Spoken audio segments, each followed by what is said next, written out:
Hello everyone, in this video I am going to review with you some different strategies for data analysis. In your Academy meetings on Wednesday, you are all going to participate in data analysis with your collaborative groups. So in this video, I hope to accomplish a couple of things with you all.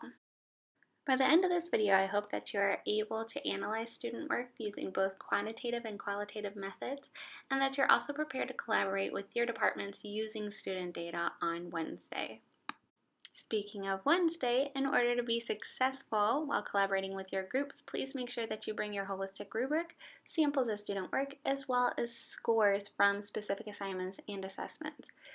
You can also have these things out as you're watching the video to kind of get your thoughts in line so that you're able to actively participate in the Academy meeting on Wednesday. So we'll start with quantitative analysis because you're probably most familiar with that, looking at student scores and getting averages and all those kinds of things. So when you're doing quantitative analysis, the first thing that you're going to need are your raw scores. You may have to quantify those holistic scores if you've been using the holistic rubrics.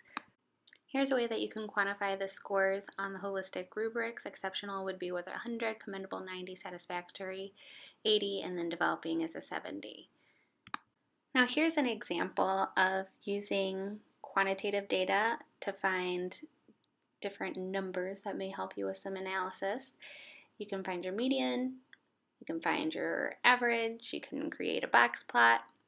All of these things could be beneficial to your practice if you know how to interpret the data and use it to guide your instruction.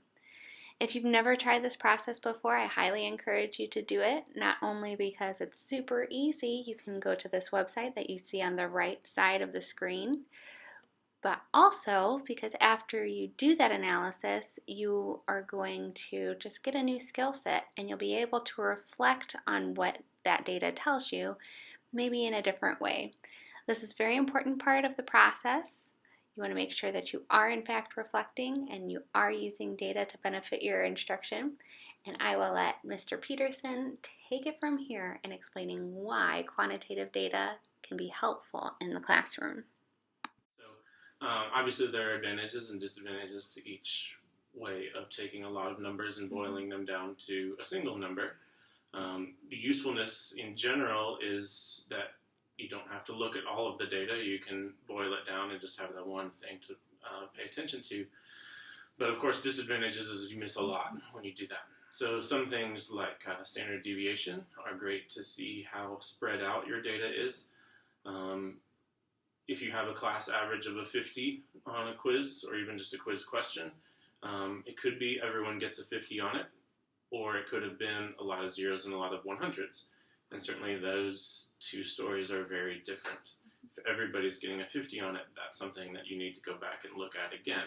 If it's a lot of 100s and a lot of zeros, probably they're not turning in the assignment, or there might be other issues there. Similarly, just for a single student, if you look at his overall grade, there may be some places where he still is understanding really well, and there may be some places where he's missing it, and those places that he's missing it is pulling it way down, or vice versa. Maybe his grade is artificially being pulled up because he's turning in all his assignments, but he doesn't really know what's going on in class.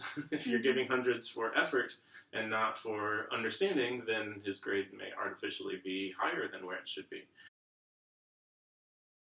Data doesn't always tell the whole story, and you as a professional teacher have to make some judgment calls there. Even if the numbers tell you this story, it may be something certainly to think about, but if you know, well, I have a lot of zeros because my students are out on Kairos this week, or whatever, there are certainly things that the numbers don't tell you. So obviously use your professional judgment there, but be aware that the data tells its own story as well, and that it's a valid story that's worth listening to and reacting to as well. That leads perfectly into a little review about qualitative analysis. Like Mr. Peterson mentioned, you can't always depend on the numbers for the whole picture. With qualitative analysis, we can get some other insight. For this time around with your data analysis, you should be doing both quantitative, looking at the numbers, and qualitative, because we're trying to get a whole picture of student learning as we're just introducing ourselves to these holistic rubrics. Here's an example of how you may use the holistic scales for qualitative analysis of student work. Notice on here I have student A and student B. You can make specific observations about student work and list them underneath the score that they earned. From this, you may observe what kind of mistakes students frequently make throughout your entire class, or you may also find out where you may have lacked some objectivity in your grading. You may also see ways in which you should rephrase the expectations of the holistic rubric, or perhaps change the assessment itself. Keep collecting data and remember you should be using it to guide your instruction. We'll continue working within the departments on data collection that is specific to the goal that you created. So make sure that you are intentional with your planning, instruction, assessment, and reflection, and that you are using your colleagues as a resource and collaborating not only on best practices but also on the interpretation of data itself.